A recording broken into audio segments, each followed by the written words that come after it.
Masked anti-immigration demonstrators have smashed windows at a Holiday Inn Express in Rotherham. It follows similar protests across England and Northern Ireland.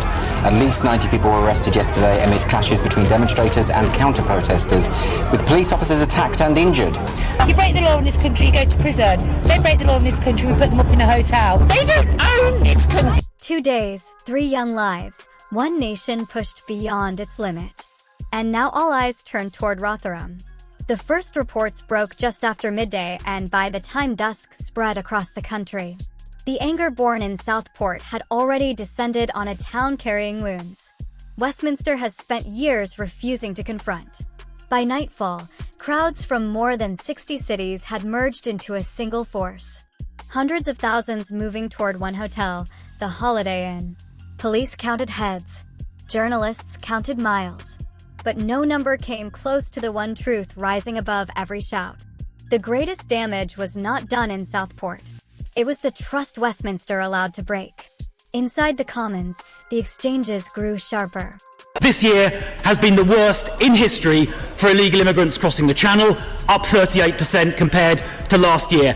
Does she accept that allowing 95% of illegal immigrants to stay will be no deterrent? It is this government and this Home Secretary that will clean up their mess. Yeah. The minister offered no reply.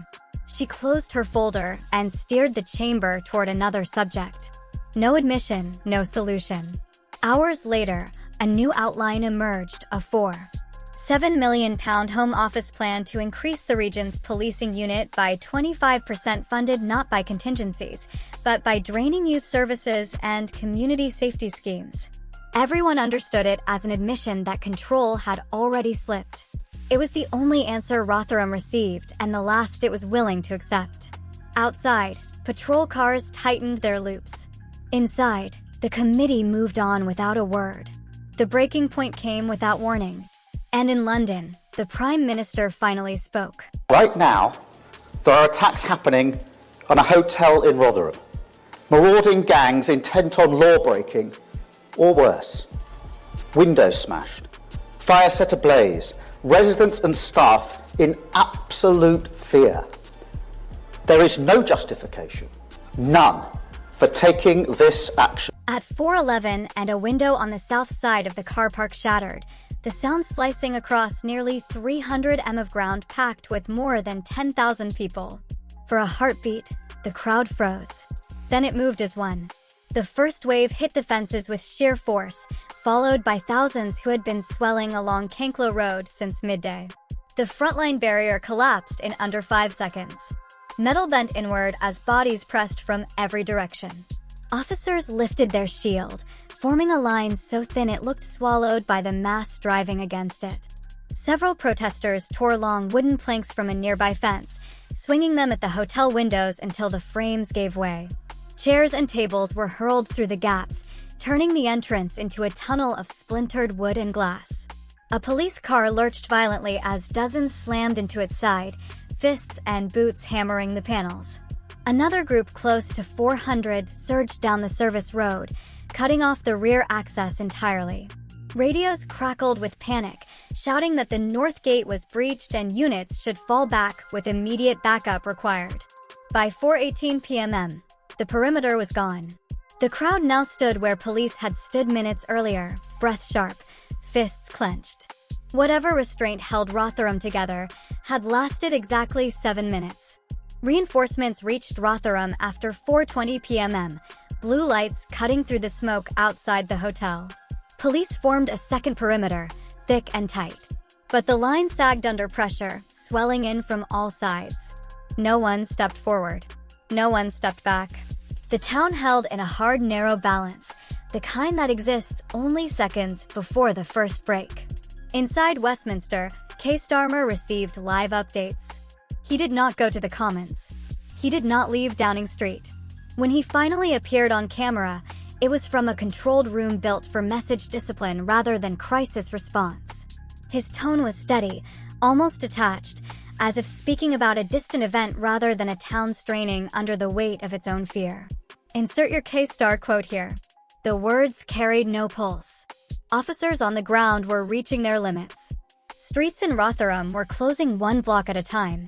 Yet London insisted that measures remained adequate. It was reassurance for an audience that did not live here and had not listened for years. By early evening, nothing had moved. Not the police line, not the crowd, but something deeper had shifted.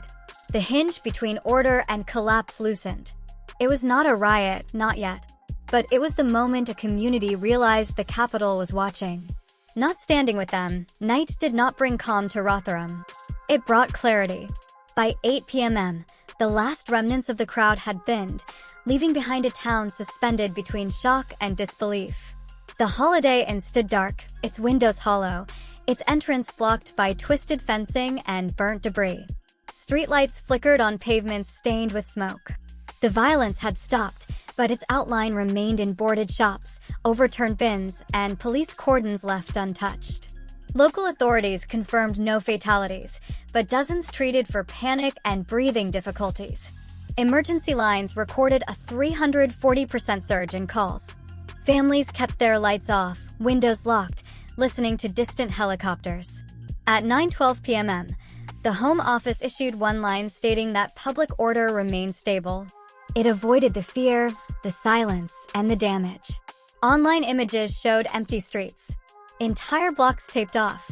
Buses rode indefinitely. A supermarket closed after staff refused the night shift. Rotherham was not burning. It was holding its breath. Morning exposed what darkness blurred. Haze clung to the roads, mixing with the smell of burnt wiring. Police tape cut across 4 junctions. Cleanup teams hesitated, unsure where debris ended and damage began. The council listed 97 affected properties, millions in losses, school closures, and travel warnings, but numbers did not capture the mood. People stepped outside slowly, not to protest, but to understand. Shop shutters rose halfway. Conversation shrank. No one raised their voice. Westminster repeated that order was restored, but trust was not. From above, Rotherham looked calm. On the ground, it felt fractured. In London, responses arrived quickly in wording, but not in meaning. Downing Street circulated lines urging departments not to amplify tensions. None addressed their cause. Keir Starmer chaired a brief security call described as procedural. Reports he received were stripped of context, turning fear into metrics. Local MPs asked for detail and received a paragraph. Councils asked for help and were promised a review. Police unions warned of exhaustion and heard the same answer that resources were sufficient. The gap between Rotherham and Westminster widened. One side spoke from experience, the other from scripts. By the second day, Rotherham had become a signal. Small vigils appeared in nearby towns. Not marches, not rallies, just quiet acknowledgement that something fundamental had shifted. Forums filled with accounts of sleepless children and damaged businesses. Councils demanded urgent meetings citing collapsing public confidence. Broadcasters' ads softened reports. Westminster insisted this was an isolated incident. But towns do not change routines for something isolated. They change them when stability feels temporary. By evening, one sentence echoed across South Yorkshire. We knew this was coming. It was not prophecy. It was accumulated neglect. By the third day, the town shifted from reaction to reflection. Residents returned in small groups, not to demand, but to understand. Cafes opened with half their staff. Churches taped messages of support to their doors. Volunteers swept glass without waiting for direction. It was not recovery. It was recognition. People spoke carefully, aware that careless words could reopen fractures. They did not debate blame. They spoke about the moment their town became a headline before they understood the story. Teenagers taped a sheet to a window that read, "Let us not lose who we are." By afternoon, it was filled with signatures. No slogans, no politics, just names. Rotherham will move forward, but slowly. Towns always do after nights like this. What remains is a choice, not between sides, but between futures. One shaped by fear or one shaped by understanding. One driven by noise or one anchored in truth. The country will argue over what happened. Politicians will script their versions. But those who live through it know something simpler. No community survives on anger alone. It needs truth, calm, and the courage to speak without turning every street into a battlefield. If you believe in reporting that rejects distortion and refuses division, stay with Brit News. Share this with someone who still believes peace is possible. No town should stand alone in moments like this, and no truth should be abandoned because it is inconvenient.